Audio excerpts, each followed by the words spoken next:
Vamos juntos elevar nossas mentes para falar com Deus. Amém? Pai Santo, nós te agradecemos porque estamos aqui, ó Deus, para continuar a aprender de Ti. Continuar a ouvir a Tua voz, Senhor. Continua, ó Deus, a abençoar, ó Deus, o shift e continuar a mudar corações neste lugar. Pedimos a Ti em nome de Jesus. Amém. Vamos voltar àquele texto que a gente leu ontem, lemos hoje também, Romanos 12.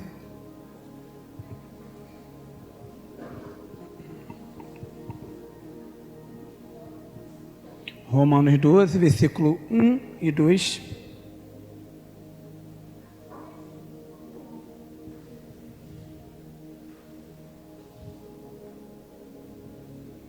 Romanos capítulo 12, versículo 1 e 2. Todo mundo encontrou? Diz assim: portanto, irmãos, pelas misericórdias de Deus, peço que ofereçam o seu corpo como sacrifício vivo, santo e agradável a Deus. Este é o culto racional de vocês. E não vivam conforme os padrões deste mundo, mas deixem que Deus os transforme pela renovação da mente, para que possam experimentar qual é a boa, agradável e perfeita vontade de Deus. Como eu falei com vocês ontem na minha palestra falando sobre a história, hoje a gente vai continuar pensando em história, só que hoje a gente vai trabalhar com a segunda parte, depois do portanto, irmãos, pelas misericórdias de Deus. Então, agora a gente vai entrar no pedido de Paulo. Qual foi a intenção da gente pensar um pouco na história de Deus na humanidade? Quando Deus cria, quando Deus desenvolve, quando Deus se revela ao homem, qual era esse propósito? O propósito que eu queria era mostrar para vocês que misericórdias de Deus são essas que Paulo fala. Eu queria trabalhar com o seguinte: lembrarmos constantemente que na história de Deus, na história que Deus desenvolveu, Ele constantemente se deu ao homem. Que misericórdia é essa que Deus manifestou ao homem? O homem estava perdido em seus delitos e pecados, foi lido Romanos 1 aqui hoje também. Deus entregou os homens aos seus pecados, porém, Ele também deu a si mesmo. Em toda a história que a gente ouviu ontem, a gente viu como Deus se doou, se revelou e, por fim, na pessoa de Cristo Jesus, se entregou. Então é por essas misericórdias que o apóstolo Paulo, nesse texto, ele vai dar como motivação para aquilo que ele vai pedir agora. Aquilo que, de certa forma, o Ítalo até já abordou e pediu a vocês. Ele pediu para vocês viverem uma vida de sexualidade segundo Deus. Está dentro desse texto. Esse sacrifício vivo, santo e agradável que Paulo pede envolve a sexualidade. Mas eu queria apresentar um desafio e um problema. Eu queria mostrar para vocês que esse é um problema de todas as realidades aqui representadas. Esse é um problema na minha igreja, e esse é um problema na igreja de vocês, e esse é um problema na igreja brasileira, e esse é um problema na igreja mundial. Alguém aqui já ouviu falar um pouco, ou estudou na escola, sobre a filosofia de Platão? Alguém? Mãos? Pronto. A gente trabalha muito com o nome platonismo, né? E dentro disso tem várias coisas que Platão pensava, mas a gente vai trabalhar em específico com aquilo que a gente acabou por denominar dualismo. Alguém já ouviu falar sobre dualismo? Já também? Qual é a ideia do dualismo? Eu vou trabalhar com uma forma mais teórica que se exemplifica, e depois eu vou falar uma forma simples. A forma mais ou menos que se baseia era uma percepção de que existiam duas realidades paralelas. Duas realidades paralelas. E essas realidades paralelas trabalhavam no mundo espiritual e no mundo material. Qual era a ideia? Deus, ele queria moldar a matéria, mas Deus não se mistura com a matéria. Por quê? Porque Deus é espírito. E o espírito é bom. Matéria, logo, é má. Essa era a ideia básica da história. Deus, sendo bom, ele não podia se misturar com a matéria. Então, o que Deus vai fazer? Essa divindade, tá? Vamos lembrar que nessa filosofia, a gente não está trabalhando com um Deus cristão. A gente está trabalhando com essa força divina, com um divino, com um ser espiritual, né? Com essa força espiritual que move todo esse mundo paralelo espiritual. Ele não pode se misturar com a matéria. O que ele vai fazer? Ele vai gerar de si um intermediário que possa moldar a matéria. É engraçado, né? Como acaba parecendo um pouco com o cristianismo, né? Eu gosto de um teólogo que ele fala que isso traz paralelo até com João 1, né? Porque João fala que no princípio era o verbo estava com Deus e o verbo era Deus, e tudo que foi feito por intermédio do quê? Do verbo. Então os gregos lendo o Evangelho de João provavelmente estavam pensando, a gente concorda com isso. É por isso que no primeiro século teve muito problema com os platônicos, né? Por quê? Porque eles acreditavam em algo aparentemente semelhante. Mas conforme os anos vão passando e os doutores da igreja vão se levantando, eles começam a perceber que não tem como trabalhar com isso, exatamente por estabelecer uma moralidade boa para a espiritualidade e uma moralidade de maldade para a matéria. Vamos falar agora de uma forma mais simples? A ideia de que a matéria sempre existiu e o espírito também sempre existiu. Logo, isso é dualismo, são dois aspectos de realidade que sempre existiram e sempre vão existir. O materialismo, né, a filosofia materialista, ela trabalha mais com a ideia de que a matéria é tudo que existe, sempre existiu, e talvez sempre exista ou um dia se destrua, mas sempre existiu, não foi criado por um Deus, por uma mente por trás. Essa é mais ou menos a ideia. Isso aconteceu antes de Cristo, séculos antes de Cristo. Isso acaba influenciando a igreja primitiva, em algum sentido, não a nossa igreja de Atos em si, embora eles tenham tido desafios, mas as igrejas do primeiro século elas começam a ser desafiadas com isso. Tanto que quando a igreja se organiza, né, como igreja católica, começam a surgir os famosos monastérios. Por que os monastérios surgem? É uma fuga do mundo. É literalmente uma fuga do mundo. A partir daqui a gente vai começar a ver entrar na igreja coisas que pra gente é normal a gente pensar. A gente vai ver como isso mexe com nossas convicções de culto, como isso mexe com as nossas convicções de vida real. Porque afinal, em tese, a gente tem um dia certo na semana que a gente vai para a igreja, né? E algumas pessoas, infelizmente, acabam colocando a sua experiência espiritual, a sua relação com Deus, completamente baseada nesse dia.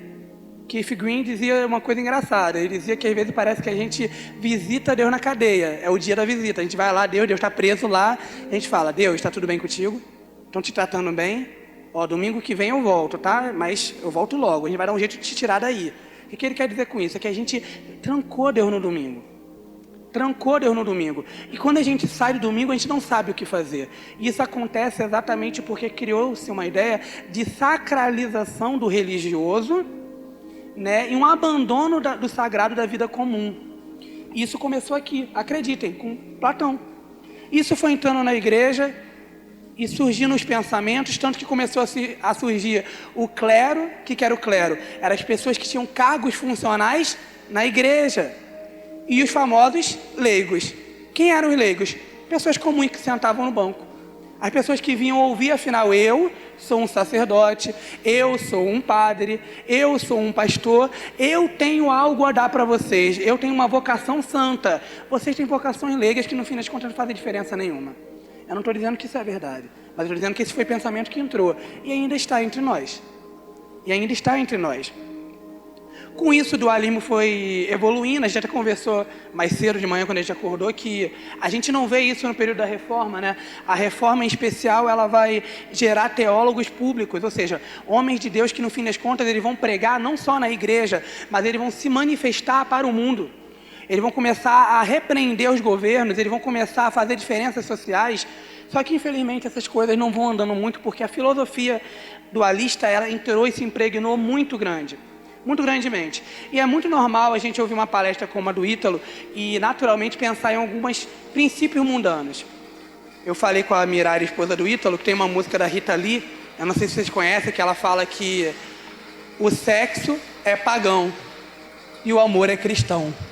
Muito doido, né, pensar nisso, né? Essa separação que é feita entre o material. O que é material? Corpo. Logo, sexo. Sexo é corpo. Corpo com corpo. Material ruim. Por isso que há igrejas hoje, pasmem, que dizem que o ato sexual é pecado. Tem gente que diz que faz sexo e depois ora, pedindo perdão a Deus. Eu já vi. Porque há uma visão de que a matéria, o corpo, os desejos da carne como um todo, eles são pecaminosos não por estarem comprometidos pelo pecado, mas porque eles são naturalmente maus, porque são matéria. As coisas boas são as espirituais. Então o que é coisa santa? Orar e ler a Bíblia. O que é coisa secular? O nosso termo favorito. Secular. Ver filme. Ouvir música. Sair com os amigos. Isso aí é coisa mundana, né? Vamos lá, não é que a gente pensa? nossas categorias mentais? O que é mais importante? Vamos lá. O que é mais importante? Comer comida ou ler a Bíblia?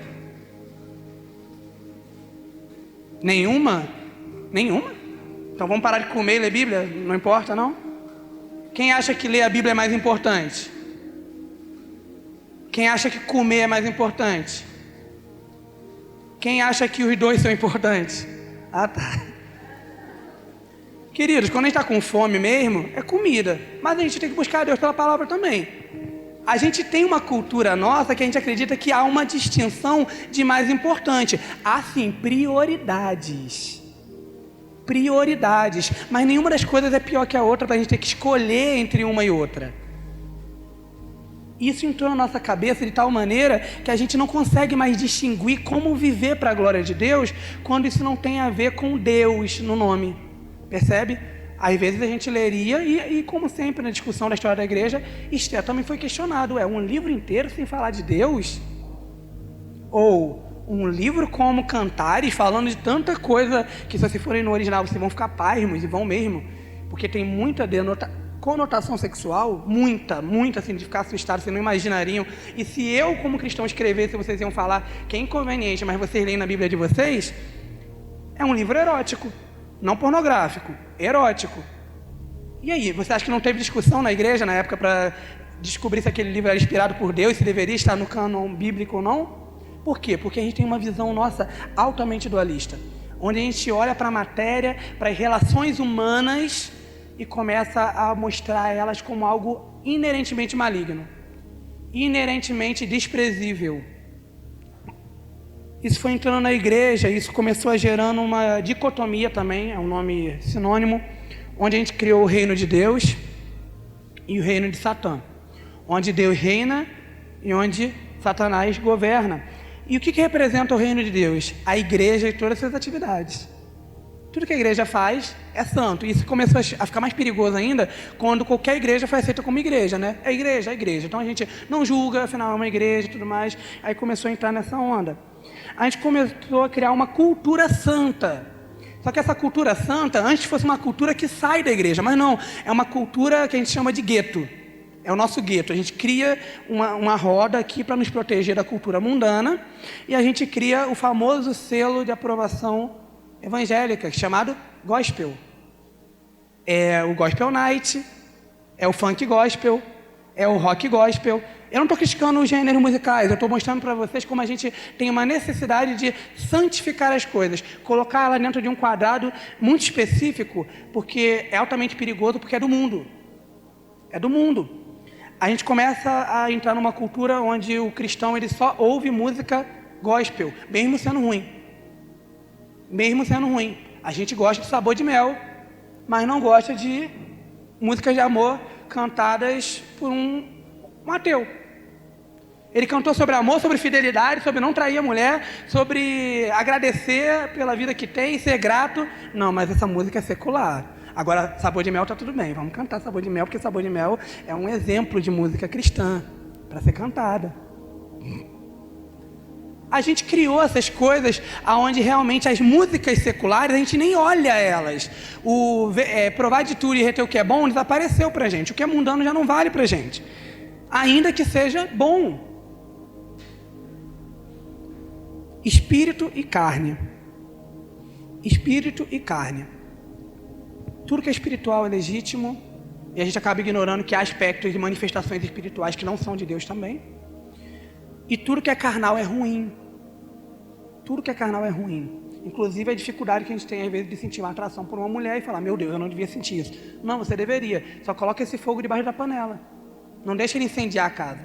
A gente não sabe colocar as coisas no seu devido lugar. A gente não sabe lidar com a nossa carnalidade. Por quê? Porque a gente decidiu fugir. Não do pecado, mas de nós. Vocês estão entendendo a diferença? O problema do dualismo não é que o dualismo incentiva a fugir do pecado, porque fugir do pecado é uma ordenança bíblica. Ai de mim dizer para vocês não fugirem do pecado, vocês devem fugir, e devem mesmo, e eu estou falando e alguns de vocês não vão fugir, mas deveriam fugir do pecado. A gente gosta do pecado, o pecado flerta com a gente flerta com o pecado e a gente peca. É assim que a gente é, infelizmente. Mas a gente tem uma facilidade de fugir do mundo assustadora, sendo que o próprio Cristo ora dizendo que não oro para que retires eles do mundo. mas que os livre do mal. Não dá para sair do mundo, pessoal.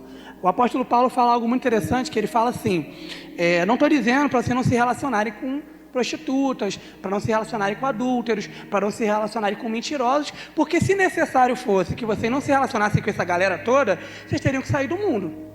Porque só existe isso no mundo. Agora, aquele que se diz irmão em Cristo e é adúltero, prostituto e mentiroso, a esse eu recomendo que você nem ande com ele. Na verdade, esse nem irmão expulsa da igreja, é o que Paulo diz. Percebe como a gente não trabalha com a verdade de Deus na sua integridade? E por isso nosso tema não está ali, mas é integralidade. É como lutar com o dualismo num mundo líquido, num mundo que não tem solidez, num mundo que não tem princípios. Mas sabe qual foi o problema disso aí, pessoal? Teria sido muito legal se o dualismo tivesse afetado só a igreja, porque agora a gente despertava, né? Vamos despertar e deixar o dualismo de lado. Mas sabe qual foi o problema? O mundo gostou. O mundo gostou do dualismo. Sabe por que o mundo gostou do dualismo? Porque ele parou de perturbar eles. Porque antigamente os cristãos, quando se converteram, vocês sabiam que a taxa, vamos botar taxa aqui só para facilitar meu trabalho, a taxa de escravidão foi diminuindo, porque quando o cristianismo foi crescendo, o tratamento de escravo mudou muito. Porque agora o senhor, o patrão, né, o chefe da casa, ele tinha que tratar o escravo, quando ele fosse cristão, né, os dois, como irmão em Cristo. Então ele não era melhor que o escravo. Então ele tratava o escravo como um irmão. Isso vale também para os empregadores com seus trabalhadores. É o mesmo princípio. Só que com o tempo o cristianismo foi crescendo até tomar conta de Roma, né, ao ponto de se tornar institucional, e foi abolindo a escravidão. Se vocês forem olhar a história do mundo, vocês vão ver que o cristianismo foi uma força poderosa para mudar a forma de ver a escravidão, para muitos escravos serem libertos, para acabar com a escravidão. Devemos agradecer muito ao cristianismo por isso, porque o cristianismo ele não consegue, pessoal, fazer isso que a gente gosta de fazer com ele, colocar ele na nossa caixinha, colocar ele dentro da igreja aqui, olha, só faz diferença aqui dentro. Aí lá fora a gente pega o chicote e bate no nosso escravo. Isso não é cristianismo. O cristianismo impactava aqui, e quando a gente ia lidar com o nosso escravo, o escravo virava filho. Ele me servia, ele cuidava da minha casa, mas eu não tratava ele mal. Eu não tratava ele mal. Sabe o que foi mudando também? A forma de ver a mulher. A mulher que não devia ser ensinada, né? Porque estou falando de Platão. Se Platão influenciou a igreja, quem dirá Sócrates, que inclusive foi Platão que escreveu tudo que Sócrates falou, né? Sócrates em si não escreveu nada. E Aristóteles, alta influência grega. E Roma, quando virou império, tinha uma cultura greco-romana. Então a visão das mulheres, essa visão mesmo de, para quem gosta de música aí, Mulheres de Atenas fala bem qual era a visão da mulher, né? Mulheres de Atenas mostra de uma forma satirizando que as mulheres de Atenas na verdade só sofriam, né? Elas eram literalmente objetos sexuais para satisfação do marido quando ele voltava. A mulher não era digna de ser ensinada, por isso que os discípulos de Jesus ficam assustados quando ele vem Jesus falando com a mulher samaritana. O que está falando? Está falando com uma samaritana mulher. Se fosse um homem samaritano, mas uma mulher samaritana, a gente nem ensina a mulher. É perda de tempo. Não, em Jesus não. Em Jesus ele tinha um ministério feminino todo ali com ele, de mulheres que estavam servindo, auxiliando. A mulher ela é valorizada no primeiro século, e durante toda a história do Ocidente, a mulher ela é colocada no seu lugar como ajudadora, mas com dignidade. Como mulher, como aquela que tem uma vida espiritual com o marido, mas não altamente dependente do marido na vida espiritual. Ela agora tem uma relação com Deus. A circuncisão, que era para os homens, lembra? Agora é batismo, as mulheres são batizadas também. O cristianismo, ele não consegue ficar num lugar isolado. Sabe por que ele não consegue? Porque quando Deus fez uma promessa para Abraão, ele falou que Abraão seriam benditas todas as famílias da terra.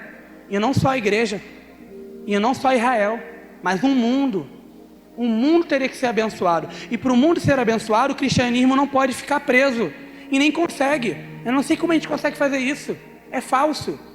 A gente pega o cristianismo e vive para a gente, e não consegue compartilhar nem Cristo, e nem as consequências de ter Cristo na vida.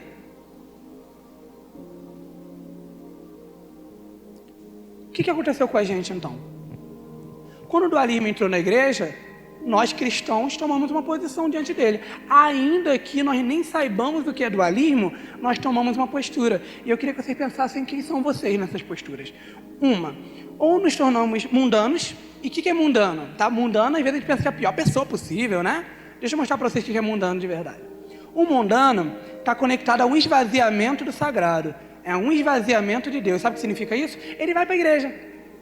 Participa de tudo na igreja. Tem cargo na igreja, ele é ativo na igreja. Top. Toca. Aí não é difícil, né? Tem uma taxa enorme de instrumentista complicado na igreja. Ele participa ativamente do culto. Mas quando sai do culto, o demônio volta. O trabalho para ele é horrível. Não é aquela história de eu odeio segunda-feira? Por que a pessoa odeia segunda-feira? Porque segunda-feira volta à rotina, né? Esse é um mundano. Ele volta para a rotina com raiva, carregado. Ele odeia ter que sair. Mas, sabe o que ele faz lá? Ele odeia. Mas sabe o que ele faz? Ele curte tudo. Ele curte tudo. Ele não tem testemunho cristão. Ele xinga, fala tudo que o mundo fala e fala pior. Tem amigo meu evangélico que eu fico mais apavorado com ele do que certos amigos meus não cristãos. Eu fico assim, apavorado mesmo, que fico assim, mano, imagina se não fosse cristão, hein? Teve um amigo meu, que eu lembro que ele falou assim, né? Gente, eu tô falando com você, precisa ser aberto para vocês entenderem o nível do que a gente ouve às vezes. Perdão, tá evento, tá gravando, né? Eu não vou poder falar então. Ele falava assim mesmo, na mesa. Evangélico, vai na igreja, posta um monte de negócio de status. Aí falou assim mesmo. Fulano tá mandando mensagem pra mim, tá doidinha por mim. A menina namorava, eu era casado, era desse nível assim. Aí, tá doidinha comigo porque eu tirei a virgindade dela. Assim, evangélico. Só que isso veio depois de muito tempo e Deus já estava me incomodando muito, aquela brasa queimando, né? Aí eu falei, fulano, Deus vai te cobrar todas as virgindades que tu tirou. Falei assim mesmo. Na hora ele parou assim, pegou o prato de comida dele e foi embora. Vocês fazem isso quando alguns amigos de vocês evangélicos são mundanos? São um péssimo testemunho para Cristo? Você está se esforçando para anunciar o evangelho e o outro está tirando toda a tua pregação? Estão humilhando a imagem de Cristo? É isso que a nossa igreja está produzindo hoje em dia. Crentes mundanos, eles são ativos na igreja, postam sobre Deus, Deus vai me abençoar, Deus vai cuidar da minha vida, mas eles não cuidam de nada do reino fora da igreja. Na igreja eles fazem tudo, são até elogiados, hein? Pô, fulano, prestativo. Tem pastor que, coitado, mano, é enganado por esse povo, mano. Porque o pastor acha que o cara é um santo. Aí quando sai da igreja, é palavrão na boca, é sexo desregrado, não ama ninguém, não cuida de ninguém, desobedece pai e mãe, desrespeita. É isso que tem. É isso aí. É o crente mundano, é o crente secular, é o crente que se entregou. Afinal, sagrado e secular, né? Então no secular eu vou ser secular. No trabalho eu vou fazer só um esforcinho. Não vou dar muito não, porque afinal esse trabalho não faz diferença nenhuma no reino de Deus. Então por que eu vou me doar aqui? Não é? Eu estou mostrando para vocês que tem uma lógica, tem um sentido. Na fé cristã não, mas tem um sentido no dualismo. Aqui é matéria, é má, por que eu vou me doar por isso aqui? Afinal, Deus manda eu buscar o reino de Deus e a sua justiça em primeiro lugar, e as demais coisas são demais coisas. Então para que me dedicar pelo meu trabalho? Por que eu estudar? Eu colo. Para que estudar? Eu colo, não faz diferença nenhuma mesmo. Agora tem uma postura tão ruim quanto. Essa aqui é perigosíssima também, porque essa aqui é que o mundo... Na verdade o mundo gosta das duas, né? Tem os cristãos que são religiosamente isolacionistas. Eles gostam de se isolar. É um monastério, lembra? Eu era de uma igreja, eu frequentei essa igreja durante muitos anos, né? Acho que foi a maior parte da minha vida cristã, passei nessa congregação. E essa congregação tinha culto todo dia. Mas entendam, não é aquele culto de vai se quiser. Não, se você não fosse, tu ficava mal visto e era julgado ainda por não ir. Era religioso, bem, bastante. Sexta-feira não tinha, tá? Eu exagerei na semana toda. Sexta-feira não tinha. Mas era orientado a fazer culto em casa, né? Afinal, não fica solto no mundo, né? Pelo amor de Deus. Agora, sabe o que é engraçado? Era que realmente a gente via na cara das pessoas que elas vinham do mundo assim: isso aqui é meu oásis no deserto. Eu odeio esse mundo. Aqui é o lugar que eu me sinto bem. Aí todo dia na igreja. E tinha gente. A maioria. A igreja não ficava vazia não, gente. Era muita gente na igreja. Muita gente. Muito mesmo. Essa ideia de fugir do mundo. É um autoconfinamento. Afinal, o mundo é perigoso demais. Tem muita tentação. Pensem, tem lógica. Mais uma vez, tem lógica essas coisas. Eu vou fugir do pecado. Como é a melhor forma de fugir do pecado? Nem me relacionando com as coisas do mundo. Trabalho necessário, né? Tem que ter dinheiro para viver, né? Vou trabalhar, mas sair do trabalho, direto para a igreja, para casa, comida, dormir, trabalho, igreja, era isso. Era isso. Acaba que a gente julga sempre os dois lados, né? Mas a gente é sempre um pouco de alguma coisa disso aí. É desafiador, irmãos. Sabe por que o mundo gostou disso? Porque tudo isso que a gente falou aqui, esse tempo todo sobre identidade, vocês lembram que, se vocês forem estudar na história, né? A gente está falando de história ainda. A história do mundo, lembra das duas histórias? A gente estudou a história de Deus. A gente não está com tempo de estudar a história mundial aqui. Mas o mundo constantemente tentou conformar a igreja. Lembra do texto? Não vos conformeis? O mundo sempre colocou pressão para a gente ser alguma coisa. Só que a igreja, num período da história, ela foi muito forte. Ela foi muito de ditar a cultura, até demais. Ela começou a exagerar, se influenciar demais a sociedade, exagerou, mas tinha uma voz ativa boa. Então a moral judaico-cristã, ela dominou a sociedade ocidental durante muitos anos. Só que depois, graças à Revolução Francesa, aí o ideal iluminista, que começou a trazer um secularismo muito forte. O que é secularismo? Um esvaziamento da religião na esfera pública. Em que sentido? Não vamos falar de religião no lugar público, não. Religião é uma coisa privada. Religião é uma coisa para a sua vida, para você. Aí os cristãos gostaram da ideia. Eu não sei porquê, assumo.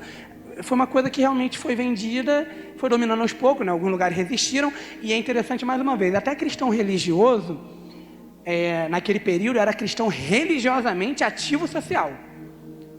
Todo mundo conhece John Wesley e George Whitefield, né? Essa galera, os avivalistas, os que estavam voltados mais para a pregação. Foi graças a ele que a Inglaterra não foi engolida pela Revolução Francesa. Eles resistiram, afinal a moralidade vinda do avivamento daquele período, dos irmãos Wesley e de Whitefield, conseguiu resistir a tanta loucura da Revolução Francesa.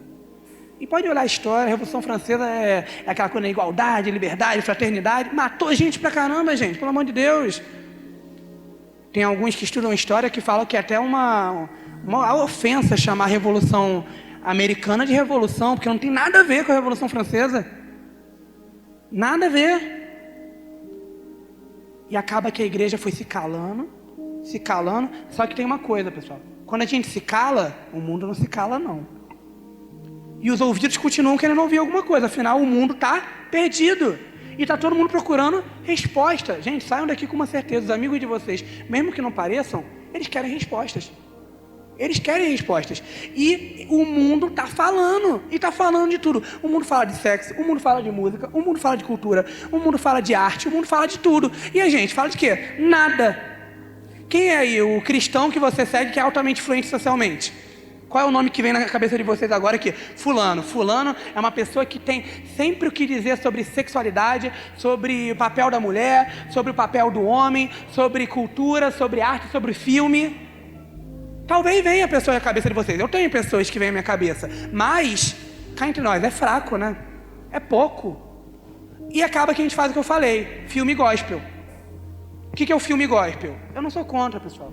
Mas é aquele filme que não consegue ser além de religioso, ele não consegue passar valores, passar bons valores, ensinar a verdade, sem ter necessariamente que falar de termos altamente religiosos. Literatura, só se for literatura cristã também, não consegue fazer literatura comum, literatura boa, de qualidade. C.S. Lewis, Crônicas de Nárnia, é um livro religioso, simbolicamente, beleza, mas é um livro de fantasia. Cadê esse nosso chamado? Lembra que a gente aprendeu ontem que Deus criou a gente para a gente meter a mão na terra e desenvolver? Quem está desenvolvendo é o mundo, pessoal. Os filhos de Deus não estão desenvolvendo mais nada. Olha o que a gente fez com o nosso Brasil e com o mundo.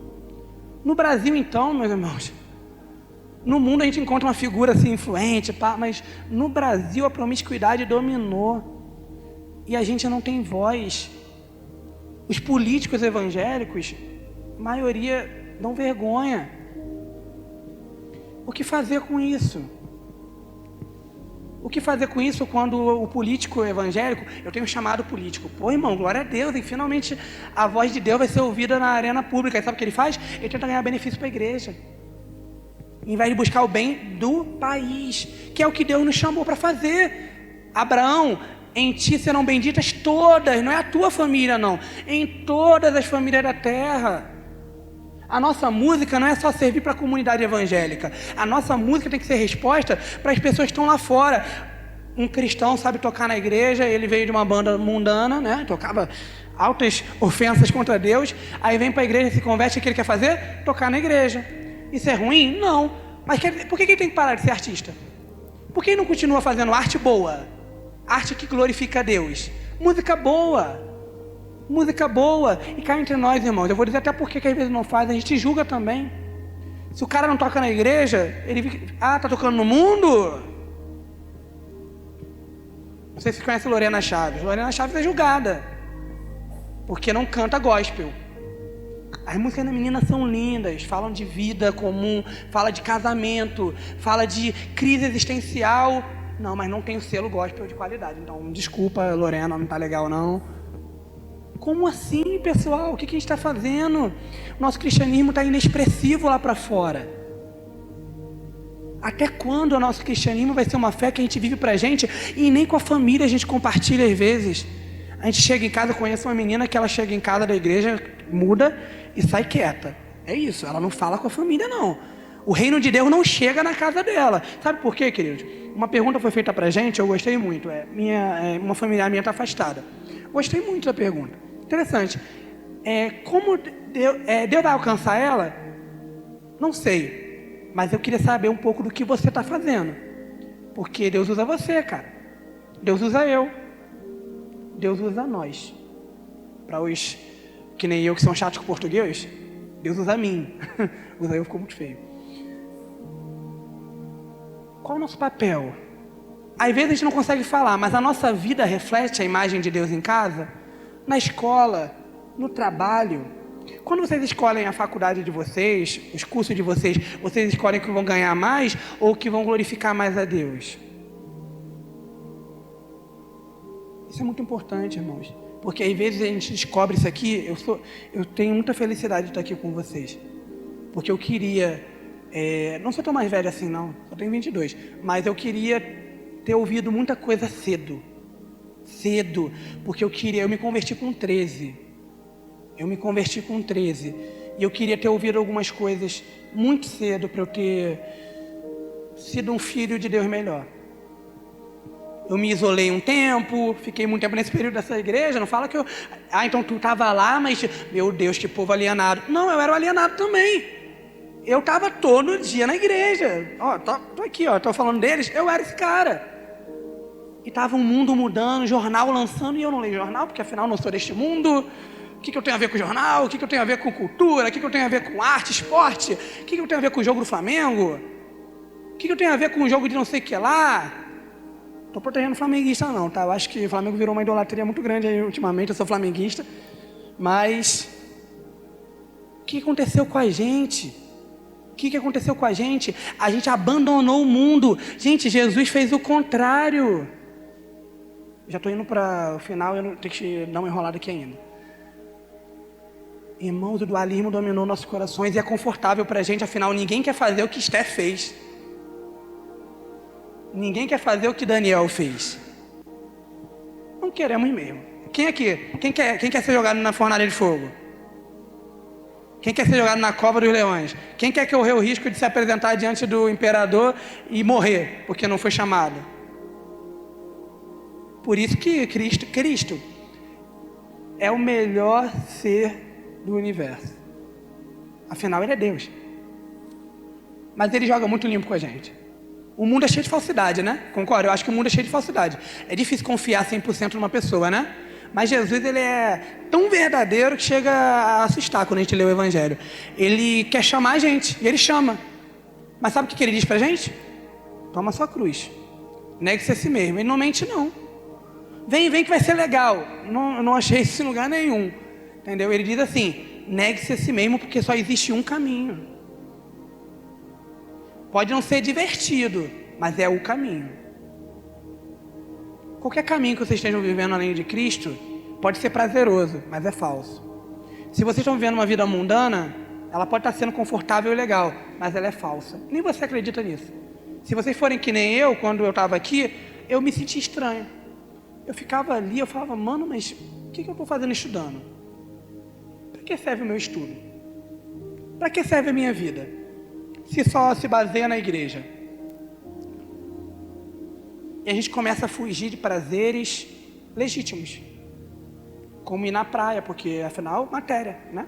Matéria é pecado, então eu não vou ficar satisfazendo os desejos da carne. Eu vou orar, eu vou ler a Bíblia. Agora a pergunta que não quer calar é: qual é a verdadeira solução para esse problema que se instalou na igreja? Marcos capítulo 12.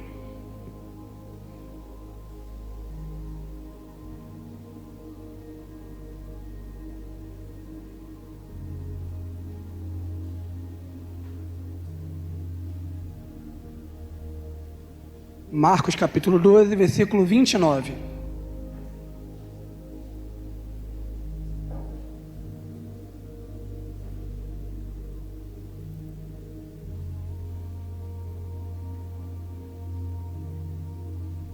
Vamos ler do 28. Marcos 12, 28. Todo mundo achou? Amém? Diz assim: chegando um dos escribas que ouviu a discussão entre eles e viu que Jesus tinha dado uma boa resposta, perguntou-lhe: qual é o principal de todos os mandamentos? Jesus respondeu: o principal é: escute, ó Israel, o Senhor nosso Deus é o único Senhor. Ame o Senhor seu Deus de todo o seu coração, de toda a sua alma, de todo o seu entendimento e com toda a sua força. Que resposta, né? Depois ele diz que é amar o próximo como a ti mesmo. Nisso consiste a lei e os profetas, né? Irmãos, é muito interessante a forma que ele usa, né, os termos, e às vezes a gente quer fragmentar, né, esse versículo. O que significa alma, força, coração, entendimento? E dá para a gente fazer isso. A gente pode pensar às vezes que alma é o relacionamento com Deus pela fé, a nossa forma de se relacionar com Deus. Coração ser na área das emoções, talvez, e força a parte da nossa ação prática, entendimento a parte dos pensamentos, né? Só que uma coisa que a gente não pode perder de vista é que esse texto está trabalhando com uma ideia de completude. Não ache que ele está pedindo assim: ei, me ame de todo o coração, tá? Depois de todo o entendimento, depois de toda a força, depois de toda a alma. Por que ele não está falando isso? Porque não dá. Não dá para eu amar uma coisa com o meu pensamento e não amar com o coração. Não dá para eu amar com o coração e não amar com a alma. E não dá para amar com as forças e não amar com o coração. Mas eu quero usar essa completude toda de integralidade, de integrar as áreas, porque tem áreas na nossa vida. Tem a área emocional, tem a nossa área do nosso pensamento, nossa razão, né? Racional. Tem a nossa área de ação, tem a nossa vontade, tem tudo isso. Só que eu quero que vocês, junto comigo, vamos quebrar todo tipo de muro que divide a nossa vida. Chega de tricotomia, dicotomia, dualismo. Não, vamos nos dar completamente. Lembra o texto? Peço que ofereçam os seus corpos como sacrifício vivo, santo e agradável. É os corpos. Ele não quer só seu espírito. Ele não quer que você entregue somente uma área da sua vida. Não, existe um exemplo que é muito interessante. Digamos que a gente é uma casa, né? E às vezes a vida espiritual da gente, né, é um quarto. Aí sabe o que acontece com um quarto? Quando você muda de religião, você vai reformando o quarto, não é isso? Hoje eu sou espírita, mudei o quarto. Hoje eu sou católico, mudei o quarto. Hoje eu sou evangélico, mudei o quarto. Só que deixa eu dizer um negócio para vocês. Ou melhor, perguntar: se eu mudar o quarto, eu mudo a casa? Só mudei o quarto, né? A vida cristã não é um quarto. A vida cristã é a casa. A vida cristã é a casa. Se a gente muda para o cristianismo, se a gente veio do mundo, sinto muito, pessoal, a casa de você vai ter que passar por uma reforma inteira. Não precisa ser de uma vez, não. Pode ser que você não precise nem mudar agora. Ele está chamando. Vem para ele. E ele vai mudar a sua casa. Aos poucos, rápido, não sei. O tempo que Deus age em cada vida é Deus que age. Mas ele vai mudar a sua vida toda. E se tem alguma área na sua vida que você diz que é sua, você está se enganando. Está se enganando muito. E ele não aceita parte. Ele é Senhor de tudo. Eu quero me deter um pouco em pensamento. Conversava também hoje de manhã, como o pensamento é uma área essencial, principalmente na nossa vida, porque a gente não usa muito. O nosso amor é muito emocional. A gente é uma geração um pouco emocionalista, né? Eu conheço uma pessoa, não vou expor muito, conheço uma pessoa que estava gostando muito de um cara. Muito mesmo. E ela estava começando a caminhar na fé, querendo, né? E Deus me incomodou de dar umas orientações para ela. O cara não era cristão, né? E não tinha intenção nenhuma, odiava a igreja nesse nível, né? E eu falei das dificuldades que ela teria nesse relacionamento e falei do julgo desigual, que para Deus não era agradável. E eu falei isso e ela dizia que gostava muito, amava muito. E para piorar, a gente falou aqui de masculinidade e feminilidade, o cara não tinha uma vida de trabalho tão estável. Entendo estável aqui não como um concurso público, não. É assim, que tem uma condições de pegar e realmente vamos casar, vamos viver junto, vou te sustentar e vamos junto. Não tinha condições. E eu lembro que eu falei para ela que a gente tem que abandonar às vezes um pouco o amor emocional e também trabalhar com amor racional. A gente não pensa nas coisas. Aí a gente sente vontade, sabe o que a gente faz? Faz. E a gente não foi criado para fazer tudo que a gente sente vontade. A gente pecou. A nossa vontade está corrompida, irmãos. A gente não deseja fazer só a vontade de Deus. E outra, a gente deseja fazer coisas que nos destroem. Se a gente fizer tudo o que a gente quer fazer, a gente vai morrer. Quando Deus dá mandamentos para a gente, não é só para Ele mostrar que Ele é o poderoso bom mamãe e manda na gente, não. Os mandamentos são para a gente viver mesmo. Para a gente viver em segurança para a glória de Deus. Vocês entendem isso de verdade? Que os mandamentos não são uma cerca que te priva da sua liberdade? Não. Os mandamentos são limitações dentro de uma realidade. Não tem para onde ir. Ah, não, eu vou além da cerca, tá? Mas não existe além da cerca. Não existe. Não existe. Não são limitações, são um senso de realidade. Você não foi criado para isso. Você não foi criado para fazer sexo antes do casamento igual um retardado, um doido, e destruir a sua vida emocional completamente, dando um pedaço de você para cada pessoa que você transou. E você nunca mais vai ser a mesma pessoa quando você casar. Nunca mais. Isso vai te perturbar o resto da tua vida. A gente não foi criado para isso. Por que os nossos estudos? Porque Deus manda a gente dominar a criação, não é? E a gente precisa desenvolver as coisas. Acredito que a maioria aqui estuda ou terminou recentemente de estudar, e Deus nos chamou para estudar. Estudar a criação, estudar essas áreas e desenvolvê-las, servi-las. Eu costumo falar muito com o pessoal como eu fico triste, como a gente é uma igreja, dentre muitos problemas, né? Mas vou ressaltar mais um, como a gente não liga para meio ambiente em nada. Nada mesmo. Acabou que eu esqueci de falar, né? A gente tem projeto no Lado Oeste, no nosso projeto, a gente trabalha também com coleta de tampinha. Dei mole, né? Várias tampinhas jogadas fora aí.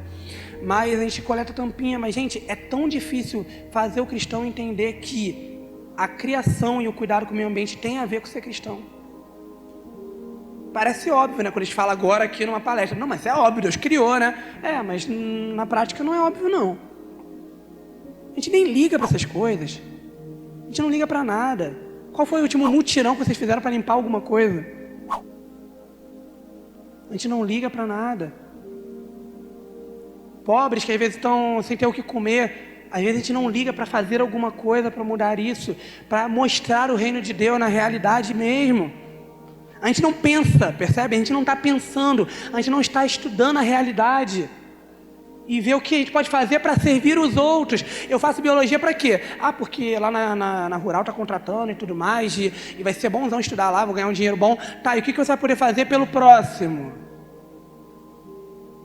Quando Deus ele colocou José, lembra da história de ontem?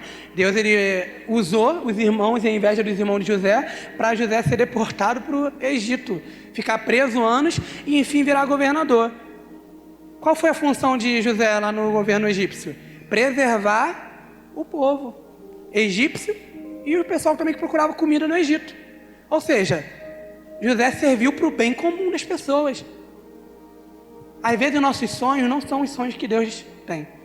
Porque sabe qual é o sonho de Deus?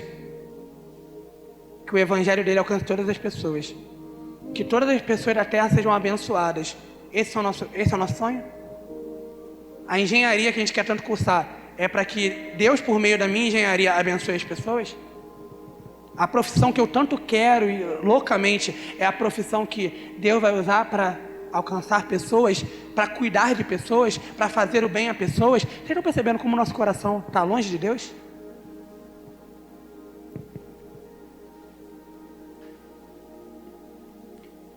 Outra dificuldade que a gente tem muito na área do pensamento: a gente não consegue pensar com categorias cristãs. A gente não consegue literalmente ter uma cosmovisão cristã. Ou seja, a gente não consegue ver o mundo como Deus vê. Não consegue. É impressionante. Eu vou dar alguns exemplos aqui para a gente pensar. Eu sou militar. Na instituição militar a gente tem duas bases, né, institucionais, que é hierarquia e disciplina. Hierarquia é ruim? Não, né? Disciplina é ruim? Não. Mas o pecado abusou de tudo. O pecado abusou de tudo. Então tem gente que usa a hierarquia para tratar as pessoas como inferior. Não tem? O tempo todo, né? Não é isso que a gente fala quando a gente fala de tem que dar bom dia pro porteiro. Por que a gente fala isso? Porque as pessoas acham que a pessoa tem uma função, sei lá, não sei nem o que dizer. Menor em que sentido? Menor de quê? Só porque ela ganha menos, né? Talvez. Aí ela não é tão boa quanto eu, né? Biblicamente isso é um absurdo. Agora, existe hierarquia? Existe. Na igreja existe hierarquia? Existe. Isso é ruim? Não. Mas pode ser. Disciplina é a capacidade que a gente tem de ouvir uma norma, né? Uma ordem e atender. Ou como eu resumo hierarquia e disciplina: obedece quem pode. Ou melhor, né? Manda quem pode, obedece quem tem juízo. Lá é mais ou menos assim mesmo. Só que eu, como cristão, irmãos, eu não posso me conformar somente à realidade militar. Eu, como cristão, eu sou agora um representante e testemunha do reino de Deus no meu trabalho. E não só em proclamar o evangelho, mas expressar o reino de Deus vivendo. Então eu não posso tratar ninguém como inferior a mim. Sabe por quê? Porque ninguém é inferior a mim. Deus criou todo mundo igual. Vocês estão entendendo isso? Deus criou todo mundo igual. Eu não estou fingindo querer igual a mim. Isso é mentira. Eu não tenho que fingir querer igual a mim. Ele é igual a mim. Quando a gente fala de racismo na igreja, a gente tem um problema danado quando a gente fala por causa de política, né? Tudo é política. Mas por que o negro é igual ao branco? Porque Deus criou todo mundo igual mesmo. E criou mesmo. O negro é igual. Deus ama todos nós, independente da nossa cor. Isso é realidade. Eu não preciso de um movimento político para afirmar que a minha cor é boa. Estão entendendo? Eu não preciso dessas coisas do mundo. Realmente eu não preciso das coisas que o mundo tenta me conformar. O mundo que precisa das coisas que Deus me dá. Vocês estão entendendo isso? A gente tem que ir lá, ver o que Deus está fazendo lá e dar mais de Deus para aquele mundo que está precisando, que tem muito pouco de Deus no mundo, muito pouco. Está caído, está depravado. E a gente tem a solução, a cura, a resposta e não leva. Disciplina: eu vou ouvir tudo que me mandam. O Estado, tem que obedecer o Estado, não tem? Presidente, governadores, as autoridades, não tem? A Bíblia manda obedecer. Mas e se ele mandar eu negar Jesus? Eu nego Jesus? Não, né? Vou para a fornalha, né? Se for necessário. Então vocês estão vendo que a gente vai para o mundo com uma identidade? A gente vai se relacionar com o mundo, a gente vai desfrutar da cultura do mundo, mas a gente vai reter o bom. E vai negar o ruim. O que for pecado, o que for ofensa a Deus, a gente rejeita. Mas nós temos uma identidade. Não foi isso que Daniel fez? O João citou aqui a questão de eles não comerem, né? E não negarem, adorarem a estátua. Mas tem uma coisa que o João não citou. Eles negaram estudar? Não, não negaram não. E além de não negarem, eles estudaram tanto que eles eram os melhores na língua e em toda a ciência dos babilônios. Eles eram referência. E aí, jovens e adolescentes, vocês são referência nas salas de aula de vocês? Ou vocês são conhecidos pelo passa-cola ou pego-cola? Vocês são referência? Vocês são Daniel? Eu descobri que Deus queria que eu estudasse quando eu ouvi uma pregação em Daniel. E eu falei, caramba, então Deus quer que eu estude mesmo, né? Caramba. É importante, então. É integralidade. É para isso que Deus nos chama. Tem uma frase de um... Ele já foi primeiro-ministro, né, da Holanda, Abraham Kuyper. Ele dizia assim, não há 1 centímetro quadrado em toda a esfera humana, em toda a existência humana, em toda a realidade. Procura, gente, pode procurar centímetro quadrado, procura debaixo de pedra, procura, caça, pega a lupa, procura assim entre os germes, micróbios, procura. Mas não existe 1 centímetro quadrado que Cristo não possa olhar e dizer, é meu. Não há. A política é de Deus. Está comprometida pelo pecado? Tá, é nosso papel ir lá e fazer diferença. A arte é de Deus. Afinal, quem criou a beleza foi Deus. A pergunta de ontem, vocês lembram? Como é que a beleza que Deus imprimiu na criação afeta a minha forma de se vestir? Vocês só seguem a cultura mundana mesmo, que é o que o mundo diz que é moda? Ou vocês também procuram descobrir a moda que Deus imprimiu na criação? Porque Ele sabe fazer as coisas. Ele sabe fazer as coisas. Minha referência para a moda, Mateus Maciel, né? É Deus. Eu olho, dou uma olhada, vejo que é bonito, vejo que é bom, tento colocar isso na roupa. Se der certo, show. Às vezes não dá, porque eu sou pecador, né? A gente precisa ir para o mundo e revelar um Deus belo, um Deus que na política... Qual é o nosso lema aqui? Política é tudo corrupto. Quando a gente vai fazer diferença? E mostrar a diferença mesmo. Que o reino de Deus pode fazer diferença. Deus espera de nós integralidade. Deus espera de nós uma vida uma vida entregue. Não é uma vida profissional separada da minha vida espiritual, da minha vida conjugal. É tanta vida que a gente pede às vezes nas orações, né? Eu quero que ore pela minha vida espiritual, minha vida sentimental, hexagonal, triangular, redonda, um monte de vida, cassino, um monte de vida que a gente coloca diante de Deus, sendo que a gente só tem uma vida para dar para Deus, e Ele vai colocar todas as coisas no lugar, tudo. Eu costumo brincar, né, que todo mundo que arruma uma casa mesmo, bagunça ela pra caramba antes de arrumar. Minha mãe é assim. Minha mãe, quando vai arrumar a casa, parece que ela tá demolindo a casa. Eu fico, meu Deus, o que o sofá tá fazendo ali, gente? O que a televisão tá fazendo ali? E eu saio de casa, quando eu volto, a casa tá brilhando. Jesus, quando Ele entra para arrumar nossa casa, no início é uma bagunça mesmo. Pra gente. Meu Deus, o que Ele tá fazendo? Tem um videoclipe que eu falo, né, da Ana Rock, né, do Palanquim, que ela canta e ela coloca... Ela tem uma sala cheia de vaso, né? Cheia de vaso. Aí nessa sala cheia de vaso, são os ídolos dela. Né, são aquilo que ela preza muito na vida. Aí chega alguém com uma marretinha, né, na mão, que representa Deus, chegando para quebrar os ídolos dela. E Ele vai quebrando e vai doendo. Tem hora que ela entra na frente, não vai quebrar não. E a gente é assim mesmo. E isso faz parte da nossa vida espiritual. Às vezes a gente vai ter dificuldade de deixar Deus destruir certos ídolos na nossa vida. Mas Ele vai destruindo aos poucos e vai reconstruindo a nossa vida, de maneira que nos tornaremos homens e mulheres íntegros, integrais, 100% dispostos, não 100% perfeitos, que não vai rolar, mas 100% dispostos. Ou seja, Deus atua em todas as áreas. Tá tudo ruim, mas atua em tudo, pode mexer em tudo. E o fim da história, afinal, a minha participação aqui deveria ser contar uma grande história. Já falei qual é a participação de vocês da história, mas existe um fim da história que leva a uma eternidade inteira, né? O dualismo afetou tanto a igreja que talvez eu dê um susto em alguns de vocês. Depois que Jesus voltar, a gente vai para onde? Estão com medo, gente? A gente vai para onde? Onde é o céu? É lá ou é aqui? Bem, em Apocalipse eu ouço o seguinte: novos céus e nova terra. Às vezes, sabe o que o dualismo fez com a gente? Por alguma razão a gente acha que a gente vai ser um bando de espírito voando. Com asinha, né? Todo mundo, ai, tô louco para ir pro céu para voar. Não é isso que a gente fala? Eu era assim, tá? Eu era assim, tô falando de vocês não. Caramba, eu vou ganhar uma asa angelical grandona, vou voar. E Jesus passava pelas paredes, vou passar pelas paredes também, né? Gente, é porque Jesus apareceu no meio da sala, tá? Não sei se ele se teleportou, se passou pela parede, mas a gente vai inventando as coisas, né?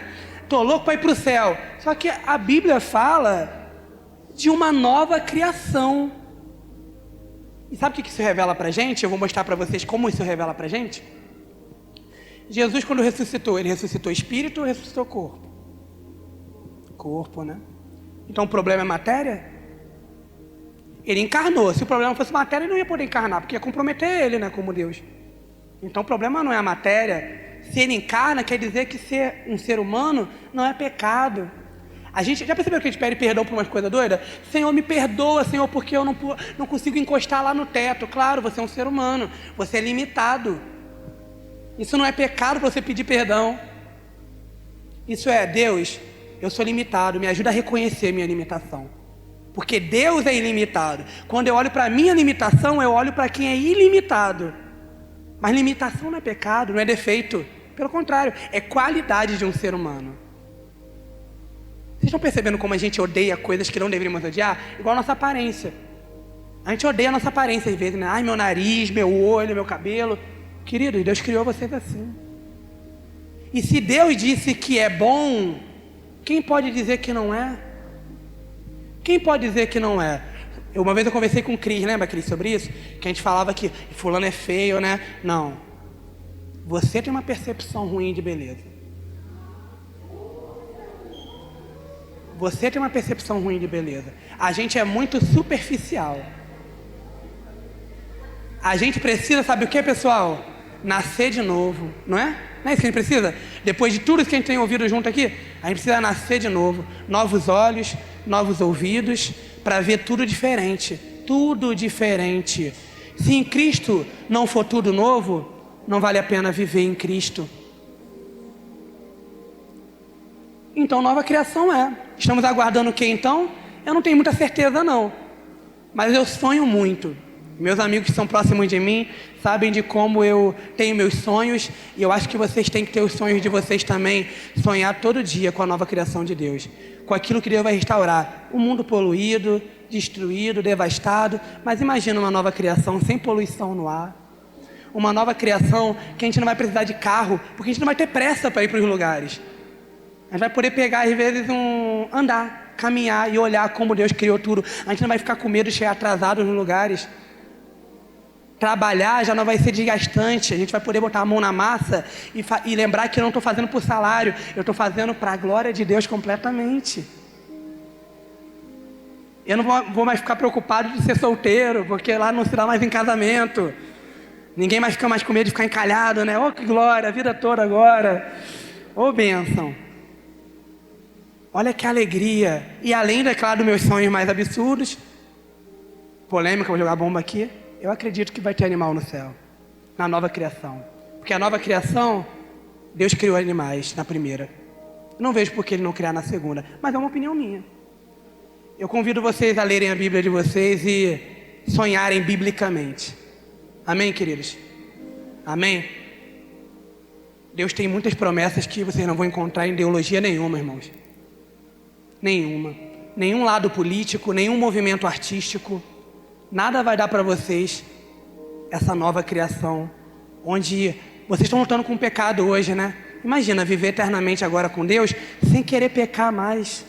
A gente vai conseguir amar a Deus de verdade. Supremamente. Deus vai ser o nosso primeiro e único amor. E a gente vai conseguir amar um ao outro de verdade. A gente vai dar abraços verdadeiros uns nos outros. A gente não vai ter medo mais de falsidade e ficar com medo às vezes de falar o pecado um para o outro. Nem pecado vai ter mais. A gente vai poder falar tudo que está na nossa cabeça. O que é bobo para a gente aqui agora, lá não vai ser bobo. Que promessa maravilhosa, né? Como é bom sonhar com isso. Mas não é um sonho. Vai virar realidade. Amém? João?